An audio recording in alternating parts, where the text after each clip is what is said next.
to the Fiasco Sports NBA season previews. I'm Matt Sampson. Joining me today is Todd Lewis. How you going, mate? Good to have you here. Cheers for having me. No worries. We're here at the Arc Bar at Sporties. Come check them out if you want to grab a meal, watch some sport at the same time. Link to their Facebook's going to be in the description, so give them a look. We've got to get into it, Todd. We've got the 28th ranked team, so we're just getting started here. Utah Jazz, what are your thoughts this season? Yeah, I think they're going to struggle again. They haven't really gained anything other than through the draft, and they really struggled last year with a young team and just couldn't get anything going offensively. Obviously, Gordon Hayward had a pretty good season for them, but he was probably the only shining light with the young players. Like in the backcourt, obviously they have Trey Burke as well, and he's obviously an up-and-comer, and with the addition of Exum, hopefully, from Australia. We'll have a big chat about Exum in a little bit, I reckon, but we'll have a look at what they did last season.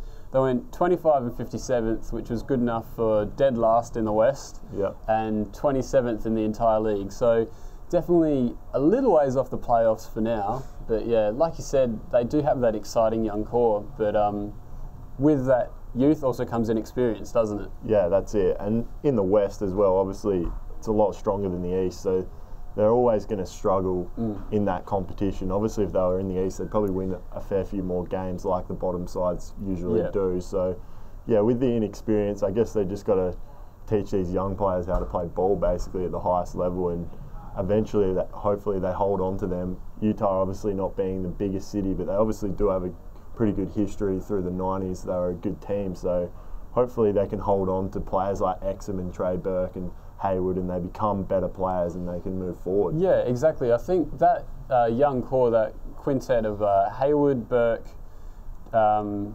Kanter, Derek Favors, and who am I missing? Alec Burks. It's hard with the Burke and the Burks. I remember I was writing my season reviews and just trying to remember the spelling for that was a nightmare.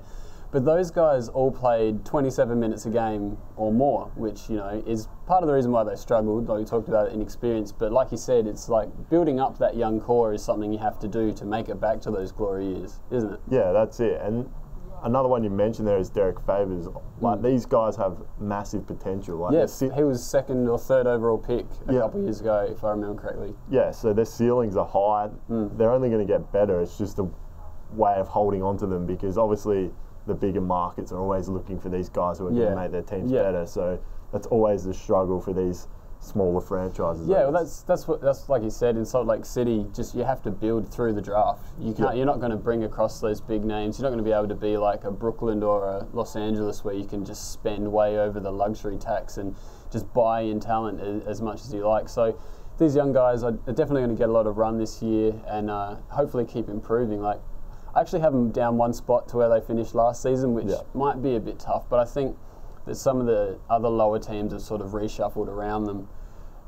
I think the thing that worries me the most about this side, though, is last year they were 29th in offense. Yeah. They were 18th in defense, which is bottom third roughly, but it's a little more acceptable, I guess. But to be so bad on offense is something that's really worrying, especially bringing in an inexperienced guy like Exum and Rodney Hood, who is more of a 3-and-D sort of guy. Yeah.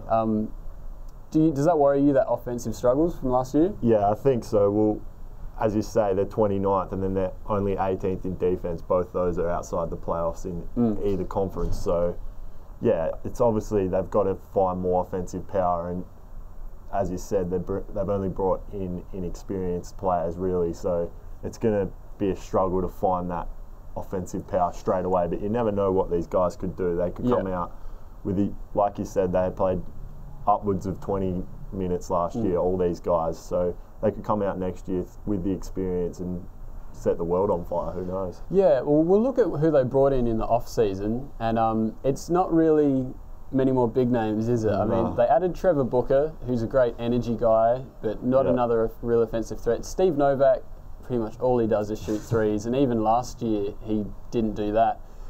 Carrick Felix doesn't really move the needle that much. I'm really interested to see Brock Modem, though, another fellow Aussie who's landed a contract for the training camp, and he's been playing pretty well for the Boomers as that stretch four. So it'd be cool to see another Aussie in the NBA, won't it? Yeah, well, it'd be good to see him get a contract. Obviously, it gives Australian fans a good reason to watch the Utah Jazz, which would be awesome because hopefully Dante Exum will play big minutes, and if he gets on the roster, they could become sort of a second market for fans in Australia. If they stick around. So you see like what's happened with Deli Dover and Paddy Mills, Bogut. Everyone jumps on those teams because they're the stars. Like, they're what we know in Australia. So and Modem really proved himself at the World Cup as well. He got a lot more run than a lot of people expected, I think. So if he can sort of emulate that a little bit with the Jazz, and I think if he does make the roster, he's going to get those opportunities because, like we've touched on already, the Jazz don't really have that many players locked into specific minutes. So I think that sort of 6 through 12 spot is pretty open, and he could get some run. But obviously they've added Dante Exum, who has been somewhat worrying through the World Cup, hasn't he, to some people. I think for the Australian fans are a lot more sort of knowledgeable on how he's played and how he actually hasn't played for sort of around about a year. And he hasn't played against men before. He's only played in his high school comp. So what do you expect from Dante this year? I'm not going to expect much. Like, as you say, he hasn't played against men. He's coming straight out of school. No one does that in America anymore.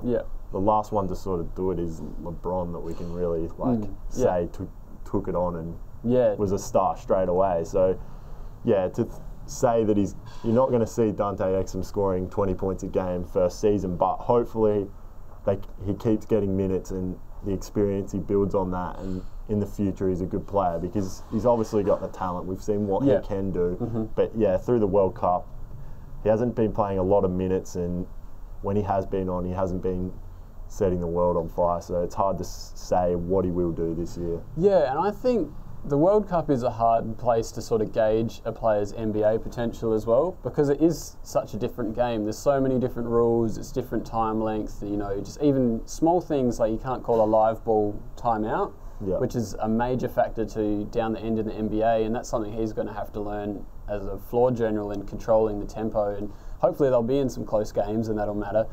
But I think a lot of people compare Dante Exum to a young Kobe Bryant. Which they have a similar body type. They're both athletic and long. And carry the ball. And really they're pretty skinny. But I think Dante's career is going to sort of emulate Kevin Garnett's a little bit more. Not in his play style in being a back to the basket, post scorer and a rim protector. Obviously he's going to play a guard, but Garnett took several years to grow into his body. And sort of, he came straight out of high school. He played relatively well his first few years, but once he sort of became comfortable in his own skin, per se, he really took the league by storm. So I think, like you said, it's going to be a steep learning curve, and it's going to have a bit of struggles along the way, but once he becomes comfortable, he's really going to take it on. And if he emulates Kevin Garnett, like taking nothing away from Garnett, but he's a pretty basic player. He does the basics well. Like that's what's turned him into a star. So if Dante Exum could emulate that, because we know he can do the flashy stuff. He's going to be a good player, but if he can just focus on trying to shoot well, taking his opportunities, he'll be fine in the NBA. He's going to make it. Like, you don't go number 5 for no reason. That's it. I think Dante's a real confidence guy as well. We saw in the first few games for the Boomers that he didn't get a lot of run, and when he came on and made some mistakes, Andre had to drag him, and he really put his head down a little bit, because I think he may have come in expecting to play a bit more. But he went out in some of the blowouts and got a fair bit of tick towards the end of the game, and you really saw how he loosened up and played really within himself, and I think that's what we're going to see from Dante. But before we get too sidetracked, looking at the players the Jazz have lost, they've lost a lot of veterans as well. They lost Brandon Rush, Marvin Williams, Richard Jefferson, John Lucas III, and Eric Murphy, who doesn't move the needle that much. But that's really embracing that youth, isn't it? They've cleaned out all the vets, brought in tons of young players, and they're really going to take it on with the young guys. But the 5 young guys that we've touched on already that'll make the biggest difference is probably Trey Burke, Dante Exum, maybe Alec Burks will play some of that too as well, likely. Derek Favors, Enes Kanter, and Gordon Hayward. So who out of those 5 do you think really needs to step up this year? I think probably Trey Burke, take it to another level. He's going to be carrying the ball. He's got to take over that spot. I think last year a lot of the time Gordon Hayward was getting the ball in his hands probably more because he was playing so well, obviously. And you want the ball in your best player's hand most of the time. But I think Trey Burke can take that on more because we've seen what he can do. And if he can do that, I think that'll open up Hayward even more and they can get more scoring out of him because he's not the main focus all the time. And also, Derek Favours, obviously, like you said, he was drafted 2 or 3 and he's, a gun player. He'll be good on the inside and they've got to get the ball to him as well. They've got options. That's the best thing. They're pretty even all across the court. Yeah. They haven't got really any absolute stars, but they're pretty unpredictable. Like Derek Favours could pop up and score big one game and the next game it could be Hayward. Well, that's it. I think that's the brilliance of this young core is that no one's really established themselves as a star yet, except maybe Hayward's on that trajectory, but anyone could explode this year and become that bigger. But I'm with you in Trey Burke is the guy that I think can step up because we sort of, as the years go on, we're sort of seeing what Favours is, seeing what Cantor can be, but we don't exactly know how good Trey Burke can be just yet. Yeah. And we saw last season, he finished the year averaging 12.8 points, which is third amongst rookies. He was second in assists with 5.7, and he nailed 111 threes last year, which was second for all rookies, which is, he struggled at the start because he is pretty slight and pretty small, and he was struggling to get his shot off. Yeah. But once he sort of acclimatised to the league and how to play with the bigger bodies, he did really step it up, and you could see that the Jazz were way better for it, playing with him at point guard. But yeah, Trey Burke's one of those guys that definitely needs to step up. But for me, once again, the most important player is Gordon Hayward because we saw what he did last year, 16.2 points, 5.2 assists, 5.1 rebounds. So he did a little bit of everything, didn't he? Yeah, he's a good player and the fact that he's getting $63 million a year, he'd be pretty happy with that, I think, because there's no other real big players on the team. He would have ate that up straight away, and I don't think he would have a problem playing at Utah. He probably enjoys being the number one guy a bit, and he probably wants to embrace that because he probably wouldn't be that anywhere else. So yeah, well, we saw he did get that massive payday, which was sort of, a lot of people criticised it because that is max money. 4 years, $63 million, but it's sort of a demand by a need.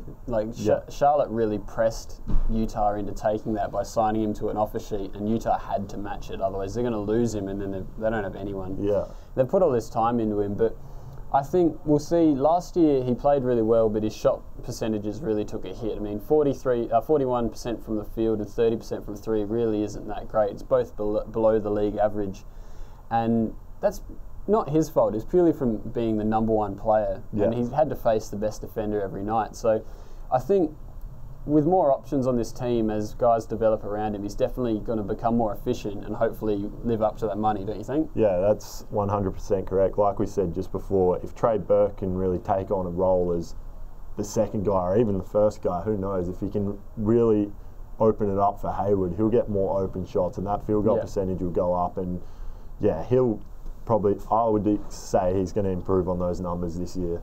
Yeah, I think they're going to be getting him to do less ball carrying this year as well because, like you said, they've got Burke who'll be stepping into his second year, and they brought in Exum as well, so they're going to want to get touches into Exum's hands. No matter if he is struggling, I think the best thing they can do with Dante is play him through it. Yeah. Get minutes into his body, put some miles on those legs, and really see what he can do. But we're going to move on to my favourite section of the show, the Believe the Hypothetical. We've got a quick shout out to the guys at Believe the Hype NBA. All the info is going to be on the screen. Check out Tom and Benyam on Facebook and Twitter and listen to the podcast. It really is a great listen. I mean, I listened to it on the way here. So, educate yourself. Check it out. They reckon, though, this season, the Utah Jazz, the 2014-15 Utah Jazz season will get nominated for the best comedy at the Emmys. Yeah, well, this is a bit harsh, come on, guys. But nah, you're probably right. They probably could easily be that. But I reckon I'm going to give them another award and say Best Young Talent. Best Young Talent? They'll pull through, I reckon. Like we said, I reckon Trey Burke will step up. Dante could be anything, who knows.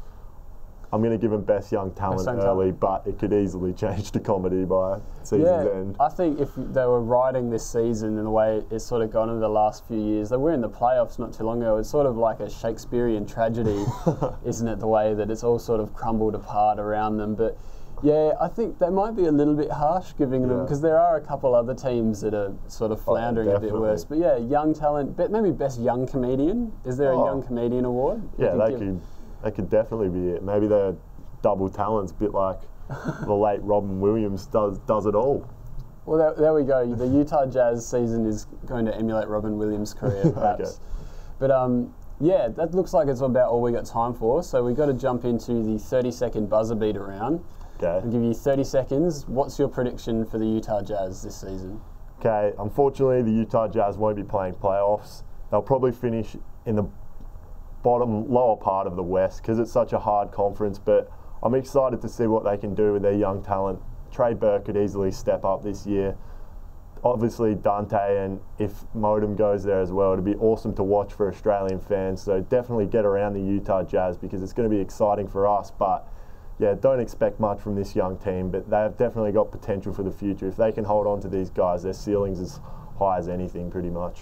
Yeah, I'm pretty much in the same boat as you there. I think Utah, I've got them ranked 28th, so they're finishing pretty low in the conference. They're going to be going for draft picks and sort of keep adding more talent. But I wouldn't count them out for a sneaky trade this year. I think one of Cantor and Favors, I think they're going to have to pick at the moment. They've got lots of depth in that front court. We've seen Rudy Gobert's been playing relatively well for France in the World Cup, so I wouldn't be surprised to see one of those big guys get moved on and hope maybe they bring in some more draft picks and try and just keep building because, you know, their draft stock's still pretty high. They still have a lot of potential. We don't know where they can go. So maybe trade while it's high and buy low. But yeah, Utah, not going to make the playoffs. Probably be Australia's second favourite team. Maybe third behind Cleveland now. But yeah, the Utes, get behind them. Yeah, definitely. Dante, do us proud, mate. That's it. All right, thanks for joining us with the NBA season previews. I'm Matt Sampson, been joined by Todd Lewis today. Thanks for coming in, mate. No worries. Once again, check out Sporties, check out Believe the Hype. All the info is going to be in the description, on the screen. We'll see you next time.